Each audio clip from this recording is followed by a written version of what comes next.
दोस्तों, आप सभी का अमेजिंग ज्ञान पॉइंट पर हार्दिक स्वागत है। आज हम इतिहास के एक महत्वपूर्ण टॉपिक दिल्ली सल्तनत के बारे में जानेंगे। साथियों, दिल्ली सल्तनत जिसके अंतर्गत मुख्यतः 1200 ईस्वी से लेकर 1526 ईस्वी के मध्य 5 वंश के द्वारा शासन किया गया था। गुलाम वंश, खिलजी वंश, तुगलक वंश, सैयद वंश और लोधी वंश। इन 5 वंश को हम 5 पार्ट में डिवाइड करके पूरे टॉपिक को विस्तार से कवर करेंगे। अब इन 5 वंश में जिस वंश को हम आज के वीडियो में पढ़ने वाले हैं वह है गुलाम वंश। दोस्तों, गुलाम वंश का दिल्ली सल्तनत पर शासनकाल 1206 ईस्वी से लेकर 1290 के मध्य लगभग 84 साल तक रहा था। अब इस वंश के जो प्रमुख शासक हैं उनके बारे में और उनके शासनकाल के बारे में हम सभी ब्रीफ में जान लेते हैं। तब उसके बाद इन सुल्तानों से संबंधित जो भी क्वेश्चंस हमारे एग्जाम्स में पूछे जाते हैं उनके बारे में जानेंगे। तो चलिए दोस्तों, वीडियो को हम सभी गुलाम वंश के प्रमुख सुल्तान पर एक नज़र के साथ शुरुआत करते हैं। साथियों, गुलाम वंश का जो पहला शासक था वह था कुतुबुद्दीन ऐबक। इसका शासनकाल 1206 से लेकर 1210 तक रहा था और यह सुल्तान गुलाम वंश से संबंधित था। दूसरा जो गुलाम वंश का प्रसिद्ध शासक था वह था इल्तुतमिश। इल्तुतमिश का शासनकाल 1210 से लेकर 1236 के मध्य तक रहा था। यानी कुतुबुद्दीन ऐबक के बाद गुलाम वंश का सुल्तान इल्तुतमिश बना था और यह भी गुलाम राजवंश से संबंधित था। साथियों, तीसरी जो सुल्तान थी वह थी रजिया सुल्तान। इसका शासनकाल 1236 से लेकर 1239 के मध्य रहा था और यह भी गुलाम राजवंश से संबंधित थी। चौथा जो शासक था वह था बहराम शाह और इसका शासनकाल 1240 से लेकर 1242 के मध्य रहा था और यह भी गुलाम राजवंश से संबंधित था। इसके मध्य एक और शासक हुआ था, वह इतना इम्पॉर्टेंट नहीं है, तो उनके बारे में हम सभी वीडियो में जानेंगे जो हमारे एग्जाम्स में पूछे जाते हैं। इनका शासनकाल आपको पता होना चाहिए। पांचवा जो गुलाम वंश का प्रमुख शासक था वह था अलाउद्दीन मसूद शाह। इसका शासनकाल 1242 से लेकर 1246 के मध्य रहा था और यह भी गुलाम राजवंश से संबंधित था। छठवां महत्वपूर्ण गुलाम वंश का शासक नसरुद्दीन महमूद था। इसका शासनकाल 1246 से लेकर 1265 के मध्य रहा था। सातवां जो महत्वपूर्ण शासक था वह था बलवन। साथियों, इसका शासनकाल 1265 से लेकर 1287 के मध्य तक रहा था और इसके बाद 1290 में गुलाम वंश का शासन दिल्ली सल्तनत पर समाप्त होता है और फिर खिलजी वंश की नींव दिल्ली सल्तनत पर पड़ती है। तो उसके बारे में हम सभी अगले वीडियो में जानेंगे। इस वीडियो में हम सभी मात्र गुलाम वंश के बारे में जानेंगे जिसका शासनकाल 1206 से लेकर 1290 तक रहा था। तो साथियों, चलिए हमारे एग्जाम्स में गुलाम वंश से संबंधित जो क्वेश्चंस पूछे जाते हैं उनके बारे में जानते हैं। साथियों, बात करें अगर गुलाम वंश के संस्थापक की, तो गुलाम वंश का संस्थापक कुतुबुद्दीन ऐबक था। यह दिल्ली सल्तनत का शासक 1206 में हुआ था। कुतुबुद्दीन ऐबक किसका गुलाम था, यह भी क्वेश्चन आपसे पूछा जाता है। तो यह मोहम्मद गौरी का गुलाम था। इसे भी साथियों आप याद रखिएगा। नेक्स्ट क्वेश्चन है, गुलाम को फारसी में क्या कहा जाता है। साथियों, क्वेश्चन यह भी इंपॉर्टेंट है। तो गुलाम को फारसी में बंदगा कहा जाता था। नेक्स्ट है, कुतुबुद्दीन ऐबक ने अपनी राजधानी कहाँ बनाई थी। तो वर्तमान का जो पाकिस्तान का क्षेत्र लाहौर है वहाँ पर कुतुबुद्दीन ऐबक के द्वारा अपनी राजधानी बनाई गई थी। नेक्स्ट क्वेश्चन है, कुतुब मीनार की नींव किसने डाली थी। साथियों, कुतुब मीनार जो दिल्ली में स्थित है इसकी नींव कुतुबुद्दीन ऐबक के द्वारा डाली गई थी। इसे भी आप याद रखिएगा। नेक्स्ट है, दिल्ली में किस मस्जिद का निर्माण कुतुबुद्दीन ऐबक के द्वारा करवाया गया था। तो कुव्वत अल इस्लाम मस्जिद का निर्माण दिल्ली में कुतुबुद्दीन ऐबक के द्वारा करवाया गया था। नेक्स्ट है, अजमेर के 2.5 दिन का झोपड़ा का निर्माण किसने किया था।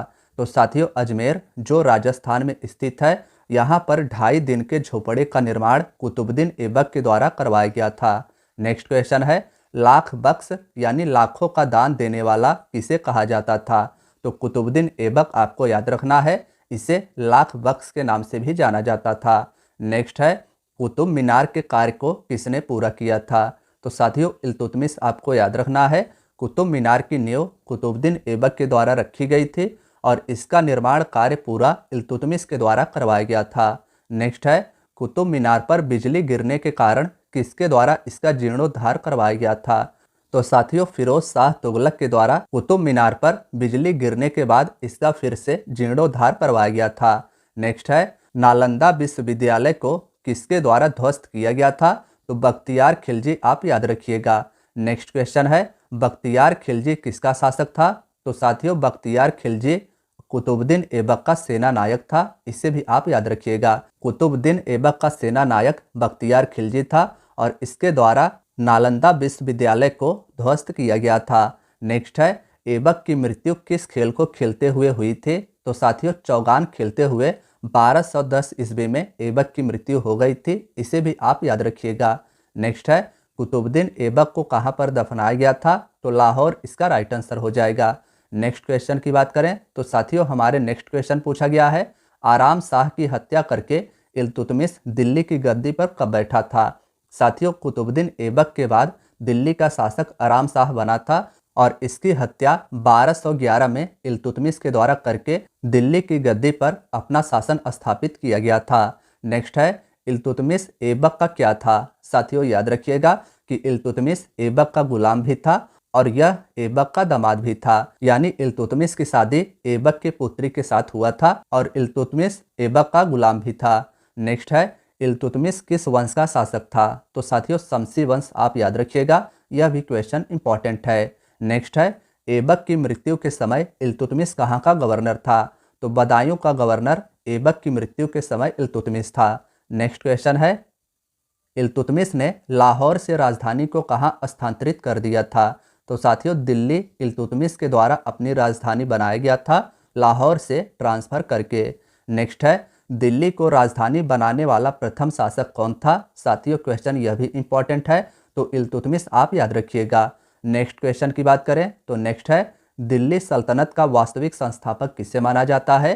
तो इल्तुतमिश को दिल्ली सल्तनत का वास्तविक संस्थापक माना जाता है। नेक्स्ट क्वेश्चन है, भारत में तुर्की शासन का वास्तविक संस्थापक कौन था? तो इल्तुतमिश, इसमें भी आपको याद रखना है। अब साथियों, नेक्स्ट क्वेश्चन की बात करें तो नेक्स्ट है, इल्तुतमिश ने किस उपाधि को धारण की थी? तो सुल्तान ए आजम, आप याद रखिएगा। इल्तुतमिश के द्वारा उपाधि सुल्तान ए आजम को धारण किया गया था। किसे गुलामों का गुलाम कहा जाता था? यह हमारा नेक्स्ट क्वेश्चन है।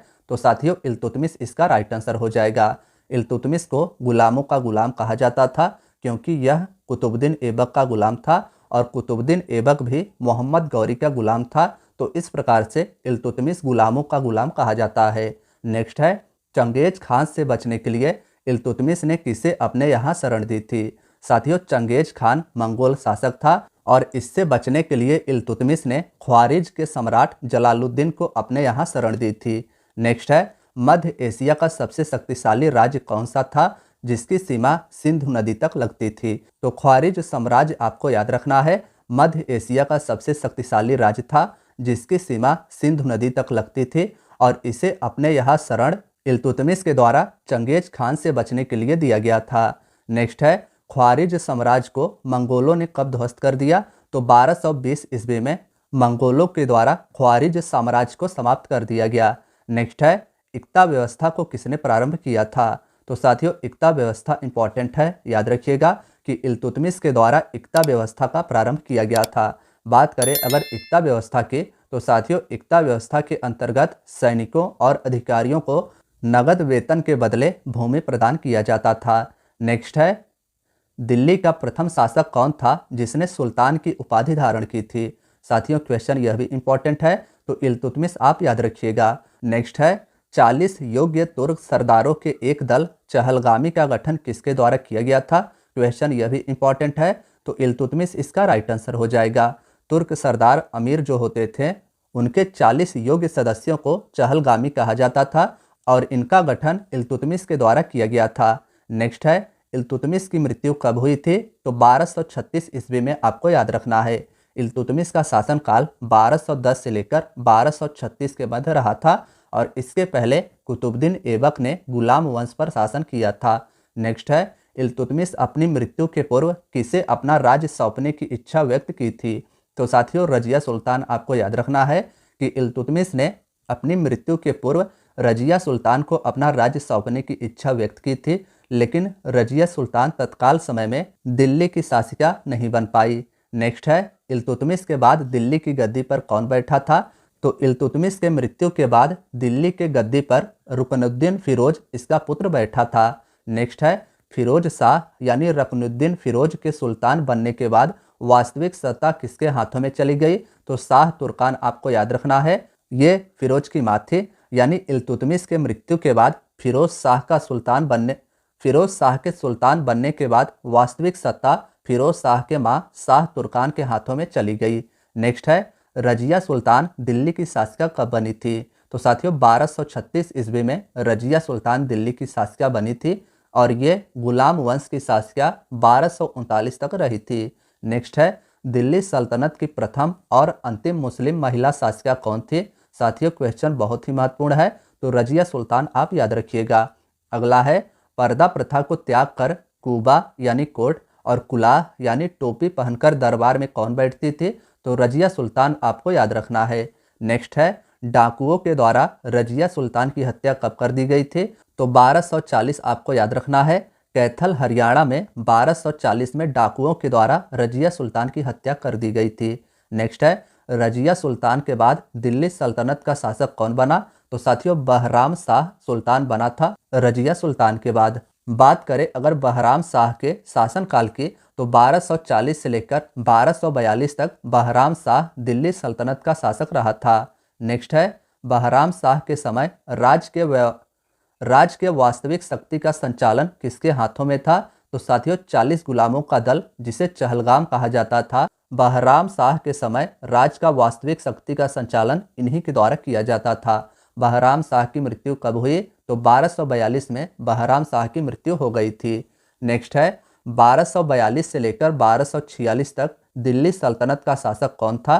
तो अलाउद्दीन मसूद शाह 1242 से लेकर 1246 तक दिल्ली का शासक रहा था। अब साथियों नेक्स्ट क्वेश्चन है, बलबन ने षड्यंत्र करके 1246 में किसे दिल्ली का सुल्तान बना दिया? तो नसीरुद्दीन महमूद आप याद रखिएगा। बलबन ने 1246 में मसूद शाह के जगह नसीरुद्दीन महमूद को दिल्ली का सुल्तान बना दिया। नेक्स्ट है, नसीरुद्दीन महमूद के समय समस्त शक्ति किसके हाथों में थी? तो बलबन आप याद रखिएगा। नेक्स्ट है, ऐसा कौन सा शासक था जो टोपी सीकर अपना जीवन निर्वाह करता था?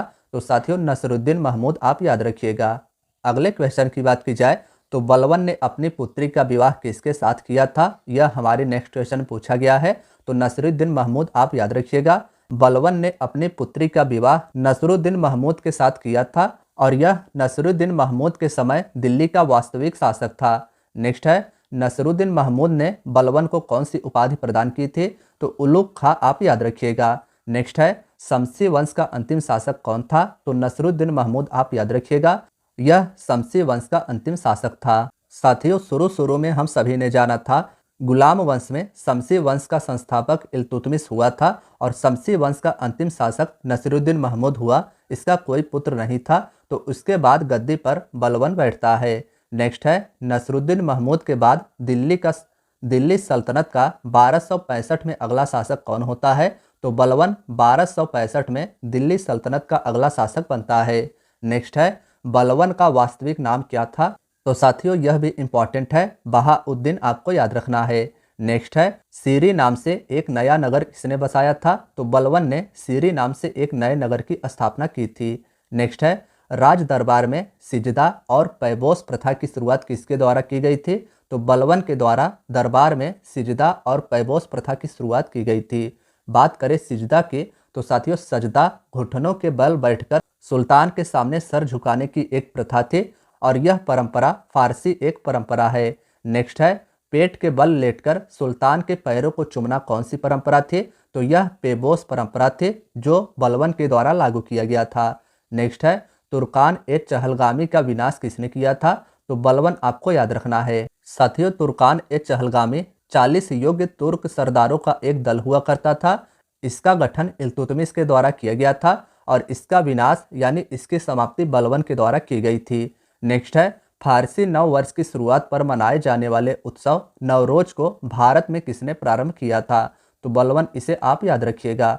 नेक्स्ट है, अपने विरोधियों के प्रति बलबन ने कौन सी कठोर नीति का पालन किया था? तो साथियों, लौह और रक्त नीति का प्रयोग बलवन के द्वारा अपने विरोधियों के प्रति किया गया था। इस नीति के अंतर्गत बलवन के द्वारा अपने दुश्मनों को दौड़ा के मार दिया जाता था। नेक्स्ट है, फारसी के प्रसिद्ध कवि अमीर खुसरो और अमीर हसन किसके दरबार में रहते थे? तो साथियों, इसका भी बलवन आप याद रखिएगा।